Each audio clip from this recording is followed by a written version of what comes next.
The moment I opened that hotel suite door, my whole body went cold. My husband, Christopher, was standing with another man's wife so close, there wasn't a decent explanation left in the world. He turned around like he'd heard a gunshot, and I remember thinking, with a kind of strange calm that didn't match the pounding in my chest.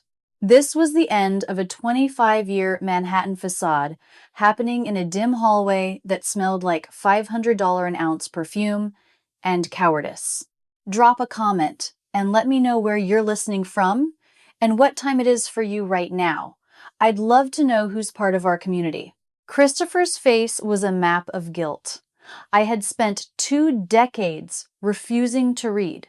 His eyes darted from me to Amanda, the woman whose husband had likely funded the very champagne Christopher was currently sweating out through his tailored wool suit. He tried to speak, his mouth opening and closing like a landed fish, but no sound came out except for a pathetic, strangled hitch in his breath. I didn't scream. I didn't demand a confession or throw my glass of white wine at his pristine white shirt. Anger wasn't loud this time. It was clinical. It was the cold clarity of a balance sheet that finally, after years of creative accounting, refused to add up. I looked at Amanda. Her hand had dropped from his chest with a speed that would have been comical if the betrayal weren't so heavy. Her silk gown shimmered under the dim hallway lights, a beautiful, expensive shroud for the friendship she had pretended to offer me over countless charity brunches. "It's not what you think," Christopher finally sputtered, reaching for the same tired script every cornered man uses when the lights come on. I almost smiled. It wasn't a smile of joy, but of recognition. This wasn't a mistake. It was a series of decisions he had made over and over again, and I was done being the silent investor in his version of a perfect life. I turned my back on them without a single word. My heels didn't click on the heavy carpet as I walked away. They sank into the silence, moving me toward the only thing I still controlled. I walked back down to the gala floor, past the ice sculptures and the string quartet that was playing a song I used to love but would never be able to hear again, without tasting iron. I found the foundation's registration table near the exit. One of the young assistants was distracted by a phone call, leaving the administrative iPad unattended on the velvet cloth. The system was one I had helped set up during the gala's planning phase. It still recognized my biometric override as a primary donor, granting me administrative access that the young assistant wouldn't have even known existed. I picked it up. My hands were steady, my movements precise. I navigated to the donation portal we had set up for the evening. 10 minutes ago, I had authorized a $300,000 donation from my personal trust money intended to buy Christopher the favor of the board members he was so desperate to impress. He had called it an investment in our future. Now, I realized it had been a subscription to my own erasure, and I was done footing the bill. I found the pending transaction. $300,000. I hit cancel. The screen flickered for a fraction of a second before the word reversed appeared in cold, glowing letters. Christopher thought I was his cash cow, but he forgot that the person who builds the empire is the only one who knows where the foundation is buried. The elevator ride back down to the ballroom felt like descending into a different version of my own life. I realized then that my marriage hadn't been a partnership. It had been a long-term investment where I was the only one providing the capital. I had been the silent investor in Christopher's version of success, the quiet force that smoothed over his rough edges. My compassion had been a luxury he'd overdrafted for years, and tonight he had finally exceeded the limit.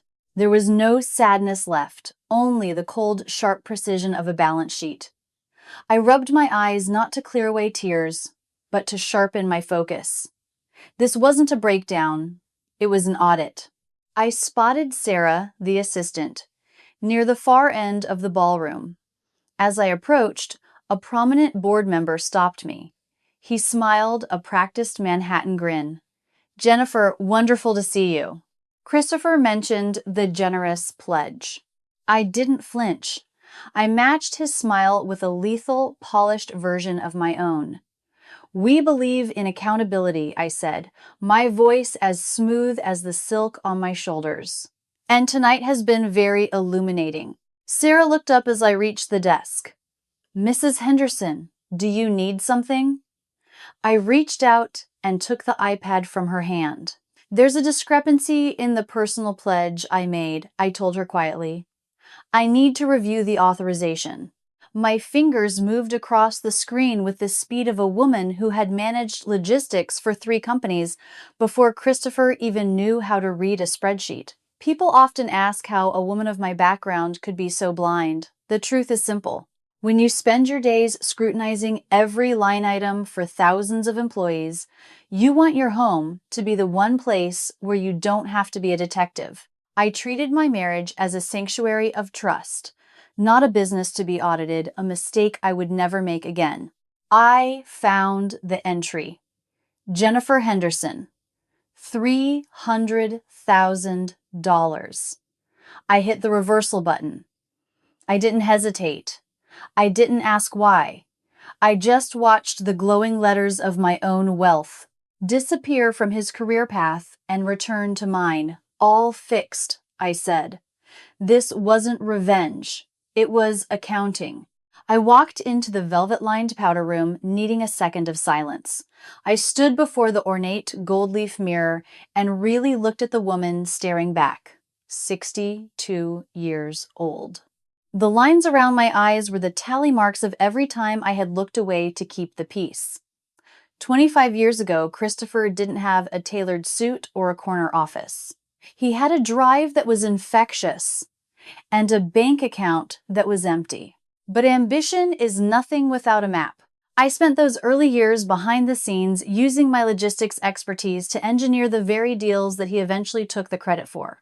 I wasn't just the bank. I was the architect of every bridge he crossed. I provided the scaffold for his ambition. When my parents passed, they left me a $5 million trust fund. Christopher, with his talk of generational wealth, convinced me to let him manage it. I believed him.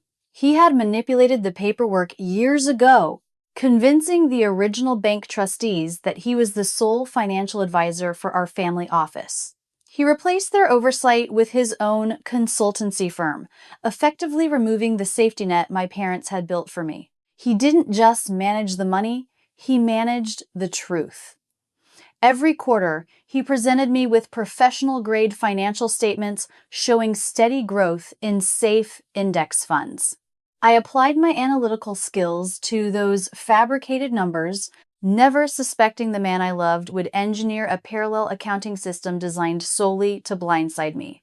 While he played the visionary, I lived on a budget of thrift store furniture, telling myself we were building. I've come to understand that this is the trap of normalizing cruelty. It doesn't start with a mistress. It starts with a phone turned face down, or a business meeting that always runs late. You build a cage of excuses around yourself until the bars are so familiar you mistake them for protection. It is a prison without bars. I had spent decades adjusting to the draft in the room, never realizing the door had been left open for years. Christopher was a man built on an invisible empire of my making, and he had convinced himself he was the sole architect.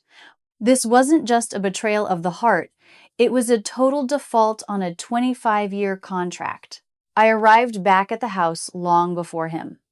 When he finally walked through the front door, he slammed his keys on the console and turned on me. "What the hell did you do, Jennifer?" he hissed. The loss of that $300,000 was more painful to him than the loss of my trust. "The board is calling me," he shouted. He attacked my age, calling me a plain, paranoid burden. He told me I was lucky he even brought me to these events. This is the pathetic reality of the illusion of power in an empty wallet. Christopher had built his entire identity on a rented status. He was so desperate to belong to a world of waiting lists that he had convinced himself my capital was his birthright. By the early hours of the morning, I saw him hunched over his phone, posting on his professional networks about emotional instability in leadership. He was trying to create a narrative, a preemptive strike to discredit me. But as I watched the blue light of the screen reflect in his eyes, I felt a lethal precision. Christopher thought he was managing the fallout. He didn't realize that he was drowning in a shallow pool of his own making. I met Michael, the tech billionaire, whose wife was in that room, at a small cafe on the edge of the West Village. He didn't offer a polite greeting. He pushed a black cup of coffee toward me and set a silver digital drive on the scarred wooden table. "My wife, Amanda, has expensive tastes," Michael began. "I found a benefactor. Someone who is providing the liquidity for her offshore acquisitions." Michael didn't do this out of simple charity. He was protecting his own empire. He had suspected Amanda was being manipulated, and his internal security team had followed the money trail directly to Christopher's doorstep. "Christopher," I said. Michael leaned forward. "He's been using your capital, Jennifer. He's been diverting millions. He convinced Amanda that he was the visionary and that you were just the silent custodian of a fortune he rightfully earned." Christopher had sold my own history to a woman who saw me as an obstacle. I picked up the drive. This was the criminal twist I hadn't even dared to imagine. Christopher wasn't just unfaithful. He was a thief.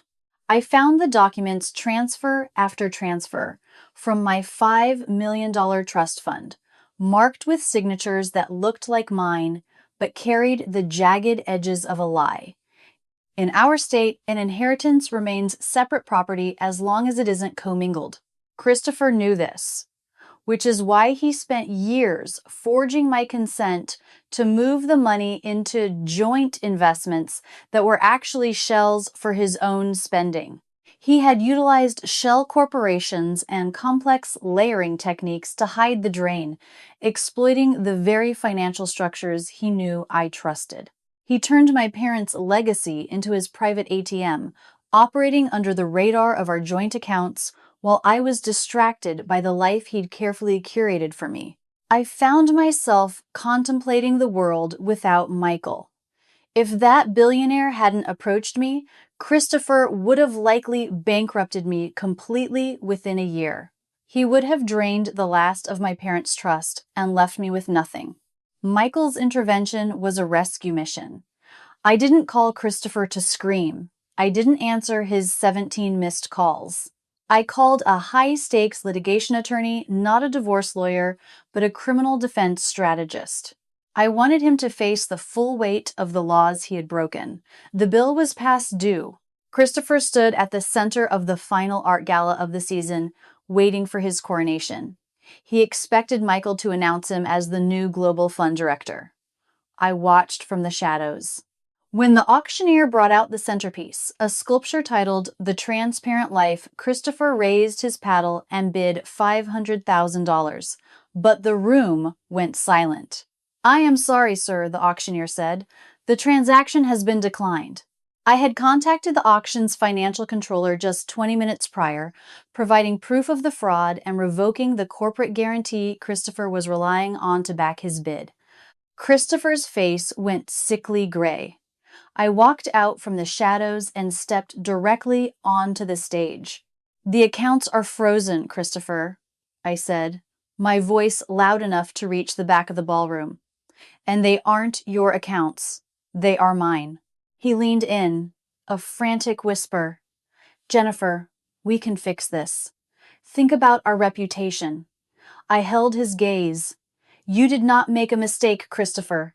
You made a long series of calculated decisions. Now, you have to live with the truth." The fallout was swift. Christopher is currently under a federal investigation for multi-million-dollar fraud and grand larceny. Because he had moved the stolen funds through multiple offshore accounts and used digital wire transfers to hide his tracks, the FBI flagged it as federal wire fraud and money laundering. The elite circles he worshipped have closed their doors. I moved to a small, sun-drenched apartment overlooking a row of ancient maple trees. I spent the remains of my trust to start a nonprofit legal aid organization for older women facing financial abuse. It is my way of planting a seed of justice. Letting go of a 25-year toxic bond is not a defeat, it is a revolution. Pay attention to the soft silences in your life, the phone turned face down, the cologne you didn't buy, the meetings that never end. Those silences are the loudest signals you will ever receive. Standing in the truth is often lonelier than living in a lie, but the air is much easier to breathe.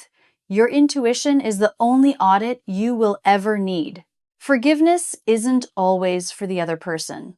Sometimes it is the only quiet act of mercy you can show yourself to finally be free. My husband thought I was his cash cow.